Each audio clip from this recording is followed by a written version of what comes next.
बच्चों, आज मैं आपको एक मजेदार और ज्ञानवर्धक कहानी सुनाने वाला हूँ। इस कहानी से आप जानेंगे कि चुंबक क्या होता है और यह कैसे काम करता है।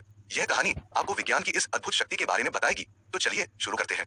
एक दिन आरव और सिया अपने खिलौनों के साथ खेल रहे थे। तभी आरव ने देखा कि उसकी खिलौना गाड़ी के पहिए में एक चुंबक लगा हुआ है। जब उसने चुंबक को एक कील के पास ले जाया तो कील चुंबक से चिपक गई। सिया ने हैरानी से पूछा, भैया यह कैसे हुआ? चुंबक ने कील को खींच लिया। आरव ने भी सोचा और कहा, मुझे भी समझ नहीं आ रहा, चलो दादाजी से पूछते हैं, वह हमें जरूर समझाएंगे। दोनों तुरंत दादाजी के पास गए और पूछा, दादाजी चुंबक कैसे काम करता है और यह चीजों को खींचता क्यों है? दादाजी ने मुस्कुराते हुए कहा, बहुत अच्छा सवाल है बच्चों। चुंबक एक ऐसी चीज है जो लोहे, निकेल और कोबाल्ट जैसी धातुओं को अपनी ओर खींचती है। चुंबक के अंदर एक अद्भुत शक्ति होती है जिसे चुंबकीय क्षेत्र कहते हैं। यही चुंबकीय क्षेत्र चीजों को खींचने का काम करता है। दादाजी ने समझाया, चुंबक के अंदर छोटे छोटे कण होते हैं जिन्हें डोमेन कहते हैं।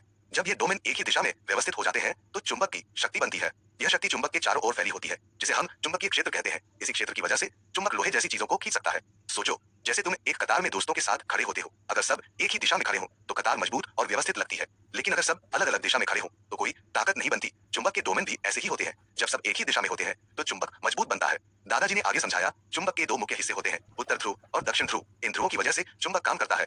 उन्होंने बच्चों को एक चुंबक दिखाते हुए कहा, अगर तुम दो चुंबकों के उत्तर ध्रुव को पास लाओगे तो वे एक दूसरे को धक्का देंगे, लेकिन अगर उत्तर ध्रुव को दक्षिण ध्रुव के पास लाओगे तो वे एक दूसरे को खींचेंगे। इसे आकर्षण और विकर्षण कहते हैं। सोचो, जैसे दो दोस्त जो आपस में लड़ते हैं वे पास नहीं आते, लेकिन अगर दो अच्छे दोस्त हों तो वे हमेशा साथ रहना चाहते हैं। दादाजी ने कहा, बच्चों, हर चुंबक के दो खास हिस्से होते हैं जिन्हें ध्रुव कहते हैं। ये ध्रुव होते हैं उत्तर ध्रुव और दक्षिण ध्रुव। ये ध्रुव चुंबक की सबसे ताकतवर जगहें होती है। चुंबक के काम करने का तरीका इन ध्रुवों पर निर्भर करता है। उन्होंने समझाया, जब दो चुंबकों को पास लाते हैं तो उनके ध्रुव आपस में एक तरह से बातचीत करते हैं। अगर दोनों चुंबकों के एक जैसे ध्रुव पास आते हैं, जैसे उत्तर ध्रुव और उत्तर ध्रुव या दक्षिण ध्रुव और दक्षिण ध्रुव, तो वे एक दूसरे को दूर धक्का देते हैं। इसे विकर्षण कहते हैं। लेकिन अगर एक चुंबक का उत्तर ध्रुव और दूसरे चुंबक का दक्षिण ध्रुव पास आते हैं तो वे एक दूसरे को खींचते हैं। इसे आकर्षण कहते हैं। दादाजी ने गहराई से समझाया, चुंबक के ध्रुव इसलिए काम करते हैं क्योंकि इसके अंदर छोटे छोटे डोमेन होते हैं। जब ये डोमेन एक ही दिशा में व्यवस्थित होते हैं तो चुंबक में ताकत आ जाती है। यही ताकत ध्रुवों को काम करने में मदद करती है।